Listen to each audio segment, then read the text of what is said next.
inexplicable. Mais il n'y avait pas d'explication. Vraiment, mais malheureusement, on ne peut pas continuer à tenir rigueur de ces trucs-là. C'est assez. Bon. C'est arrivé. C'est arrivé. Donc, même qui comprendra. Mais en tout cas, c'est quelqu'un qui peut apporter au football sénégalais une nouvelle forme d'organisation et une nouvelle vision dans la gestion de notre football et pour entraîner les progrès qu'il nous faut maintenant. Parce que le football local, il y a un déphasage avec l'équipe nationale normal. Le Sénégal est un vivier de jeunes talents. Et les jeunes aiment le football et sont bons. C'est de bons techniciens. Mais l'environnement, l'encadrement, il faut que le Ligue. D'accord. Il faut que le Ligue pour nous un football au top. Parce que le football africain, c'est un paradoxe. Quand tu vas dans les compétitions africaines, les Mamelodi Sundowns, les équipes de la Tanzanie, les trucs comme ça, nous faisons. Mais quand tu vas dans les équipes nationales, nous avons peine. Ça, c'est un paradoxe.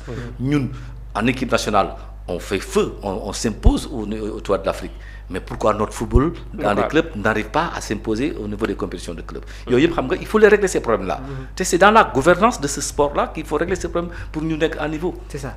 Ouais. Alors, il faut terminer. Vraiment. Donc, la dernière question. Moi, équipe nationale du Sénégal, nan la wara footballer avec les grandes équipes face au Brésil? Je pense qu'il y a eu une leçon tactique sur l'animation au niveau des couloirs. Est-ce qu'il y avait réellement cette coordination? Nan la ñu wara footballer ak grande équipe bi? Xam nga nan lañu footballer grande équipe day compliqué ñu wax ni nii la ñu war footballer grande équipe parce que grande équipe lu muy indi pour ñu footballer ak moom noonu. Parce que jàpp na équipe yëpp comme Brésil la ñuy ñëwee keroog. Xam nga ñuy wax sànq ma ne jàpp naa ni Pape Thiaw xaarul woon Brésil bi ñëwee nii contre le Sénégal. Parce que ça c'est une parenthèse. Brésil bi muy joué sur une match bi passé, moi j'avais l'impression qu'ils étaient en train de préparer une finale de Coupe du Monde. Si. Ils étaient engagés et déterminés. Maintenant xam nga booy football ak équipe. xam nga équipe bi mais sa bopp nga gën a xam. Mais est-ce que Ancelotti jàppul woon ne que tamit Pape Thiaw dafay indiwaat attaque à 4 bi ba mu jël un joueur comme Edel Militao football loo ko comme arrière droite? Ancelotti lu mu indiwoon mooy xam na ne le Sénégal est dangereux en attaque et surtout par les flancs. Il a voulu sécuriser et verrouiller. Donc il a mis une défense équilibrée et compacte avec un premier rideau extrêmement dense.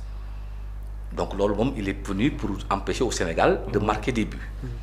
Loolu réussir na ko.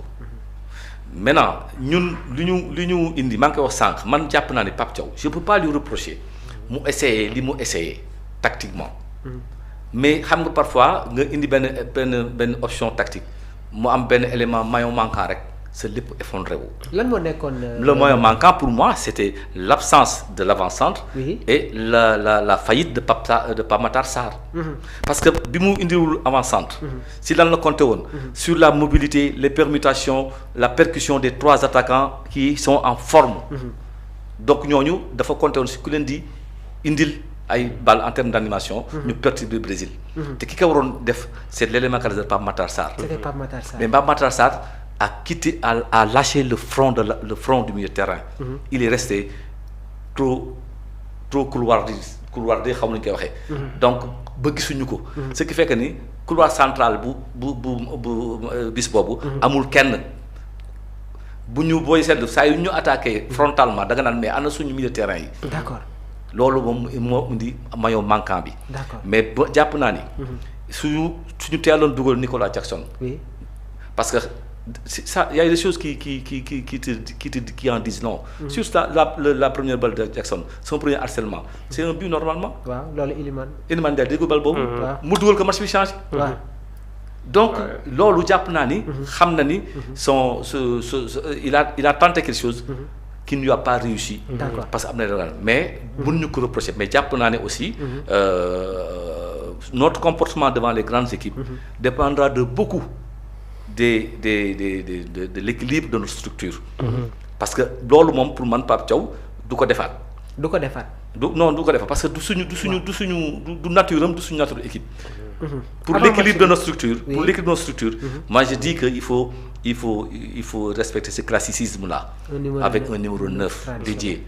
D'autant plus qu'on en a quelqu'un qui est capable de faire des harcèlements constant sur la défense adverse et est capable également de jouer en appel contre appel. Nicolas Jackson loolu lu ñu war travailler bu déggoo ak suñu milieu terrain yi. C'est un excellent joueur en appel contre appel xam nga appel contre appel mooy lan. sama wax bu njëkk bi du dëgg bi ci ginnaaw mooy dëgg su ma ñëwee décrocher la plupart du temps dafay perte balle yi ñu koy jox parce que ñëwul pour ñu jox ko dafa ñëw rek pour un effet d'entraînement mais l'espace qu'il crée pour lui-même derrière day aspirer rek te espace bi il s'auto-crée des espaces loolu mooy force am bu ñu ko nandee ak moom rek on fera mal aux équipes. Face au Brésil c'était un schéma 4-3-3 Edouard Mendy, Kalidou Koulibaly, Moussa Niakhaté, Antoine Mendy, El Hadj Ismaïla Jakobs, un milieu de terrain composé de Pape Matar Sarr, Idrissa Gana Gueye, Pape Alassane Gueye, un trio d'attaque Iliman Ndiaye, Ismaïla Sarr ak Sadio Mané. Damay dellu ci ginnaaw tuuti Sénégal footballoon na face au Togo. Aliou Cissé avait adopté un schéma 3-4-3. Derrière on avait Cheikhou Kouyaté, Kalidou Koulibaly, Moussa Niakhaté, Idrissa Gana Gueye, Pape Matar Sarr. Sur les pistons Krépin Diatta, Ismaïla Jakobs. Le trio d'attaque c'était le même trio bi nga xamante ne moom la Pape Thiaw indi woon face au Brésil mais ci match boobu noonu il a fallu que ñu génnee Iliman à la 74e minute indi Nicolas si le Sénégal commencé am tamit ay occasion est-ce que loolu tamit warul woon nekk un exemple match boo xamante ne Pape Thiaw mënoon na ko tirer dans l'aspect tactique dans la gestion tamit doyen. waaw bon xam nga koy wax sànq. oui gis nga les options tactiques. les options tactiques d'un entraîneur. oui dafay am yu bare yu koy wundu. te parce que jàpp man li ma jàpp mooy Pape Thiaw. il a été beaucoup influencé par la forme du moment de nos trois attaquants yi ñu doon wax noonu. ba tax mu yaakaaroon si dara mais li mu si yaakaaroon dafa am élément bu waroon dimbali loolu mooy élément boobu ci milieu terrain bi la nekkoon. Pape Matar parce que ñooñu nga jàpp ñoom ñett. dañ leen di indi ba pare laaj leen ñu réduire champ de jeu bi. au niveau du couloir central. mooy bàyyi flanc yi. ñëw jouer intérieur avant et demi boobu moo ñu manqué parce que Pape Matar nekku fa bu ñëwoon tuuti rek placé wu ci axe bi rek match bi ne am beneen aspect mais malheureusement pendant tout le match il n'a pas senti cela il l'a pas fait et ça fausse le jeu de l'équipe daf si feeñ maintenant nag pour man option tactique yi leer na ma ni match amical moom match amical la Pape Thiaw xam na que na si daf si essayer ay choses de trucs comme ça mais xam naa ni man li ma gëm mooy li mu doon dox boobu ba léegi mu ñëw muy équilibre de l'équipe dafa équilibrer le secteur de jeu yi avec des lignes yu harmoniques donc loolu du ko bàyyi gëm naan du ko bàyyi parce que gis na li mu ko jural une première mi-temps extrêmement difficile. Exactement. C'était compliqué. Et c'était très compliqué où l'équipe a été harcelée et prise d'assaut. On n'a pas pu sortir le ballon, on n'a pas pu tenir le ballon et on n'a pas pu empêcher à l'adversaire de nous attaquer. Donc mënoo téye bal génne ko mënoo empêcher l'adversaire mu attaquer la c'est une faillite tactique. C'est une réalité. Et donc la leçon est tirée parce que et d'ailleurs la leçon est très vite tirée parce que la deuxième mi-temps c'était pas la même chose. Parce qu'on a réussi à rééquilibrer les choses et à même peut-être avoir la possibilité de marquer ou d'avoir un penalty. Hein? Donc il y avait le but tout fait de Iliman Ndiaye qui aurait pu changer les choses parce que c'est en début de deuxième mi-temps. Ensuite sur le penalty sifflé et refusé, c'est des moments du match yoo xamante ni tamit c'était important. Exactement. C'était important yoo xamante ni un but refusé, un penalty refusé, yooyu yëpp c'était des moments importants dans le match qui peuvent nous permettre de revenir sur le Brésil. Parce que Brésil moom tiitoon na après. waaw il y a des possibilités quand même de exactement Djibi vraiment c'était au niveau doyaluñu sax mais on doyaluñu signale à la régie que daanaka temps bi ñu joxoon jeex na mais xam naa ne on aura l'opportunité encore une fois accueillir le doyen fii ci biir Sport Live 221 déjà soo gisee rek public bi nga xamante ne ñi ngi toog boobu ba tey di seetaan di def seen ay réaction moo lay wan nekk jàngat nañ ci lu bëri donc Djibi dama lay bàyyi rek nga tàggatoo laataa may joxaat kàddu bi doyen bi. waaw bon vraiment kontaan nga jaajëfal bu baax sur la clarté des voilà on apprend tamit tey doyen moo ñëwoon te doyen booy wax da nga koy déglu da nga koy déglu carrément xam ne lu muy wax lépp ay xam-xam la vraiment ñu koy jaajëfal bu baax si déplacement bi yoon bi certainement neexul mais ñëw na vraiment honorer en tout cas sa présence ñu koy jaajëf baax a baax. merci beaucoup Djiby merci beaucoup ci analyse yi comme ni nga ko waxee léegi nii tey moom amoon nañu un grand privilège d'avoir accueilli sur ce plateau le doyen Konté. Donc votre parcours est une véritable bibliothèque du football, de l'analyse tactique la plus pointue à la compréhension des enjeux sociaux du sport. Vous avez toujours su éclairer nos lanternes avec une lucidité rare. Vous n'êtes pas seulement un observateur, mais vous êtes un architecte de la pensée sportive. Donc chaque intervention est une leçon magistrale, un moment d'éducation où la passion se mêle à une rigueur factuelle irréprochable. On vous écoute religieusement car vous détenez la perspective historique nécessaire pour comprendre où va notre football. En tout cas, amoon nañu un réel plaisir vraiment accueillir la fii ci biir plateau bi doyen. Mais le plaisir c'était pour moi.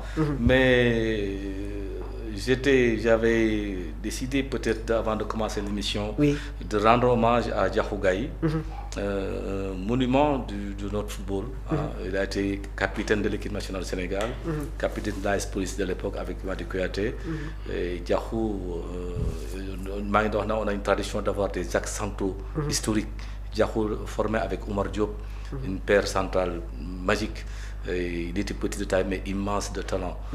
dafa génn àddina.